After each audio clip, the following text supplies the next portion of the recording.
In a desert of despair, a glimmer of hope. UN Refugee Agency Special Envoy Angelina Jolie receives a passionate welcome as she visits internally displaced Iraqis.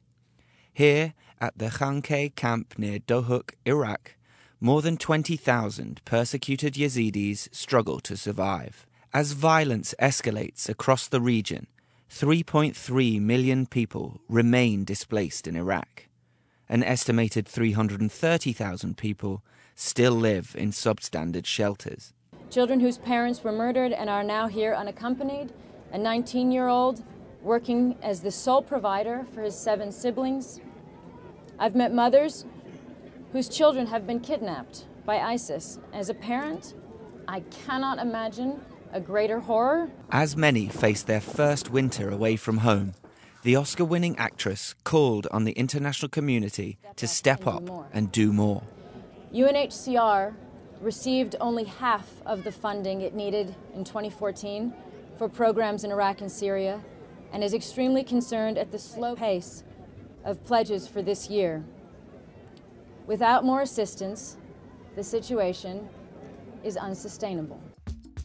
Holocaust survivors, World War II veterans, delegates, UN officials, all gathered at UN headquarters to commemorate the liberation of the German Nazi extermination camp of Auschwitz-Birkenau on 27th of January 1945. Secretary-General Ban Ki-moon visited the infamous concentration camp in 2013. Now, he called on the international community to stand vigil against the spectre of intolerance. We have not yet found the antidote to the poison that led to genocide 70 years ago. And we remember what was lost in the past, and as we recognize the perils of the present, we know what we must do, and we know what we must do it together. The UN Children's Fund, UNICEF, has launched its biggest ever appeal for funds to help children at risk around the world. The $3.1 billion it has asked for is $1 billion more than last year. $100 million, and almost a third of the appeal, is to respond to the crisis in Syria and the neighboring countries.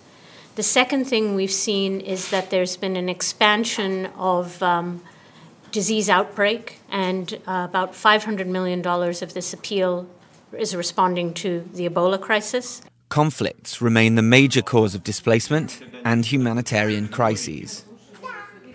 Ukraine and Nigeria need nearly $60 million, while other underfunded and forgotten crises like Afghanistan, the occupied Palestinian territory, and Niger are also targets for funds.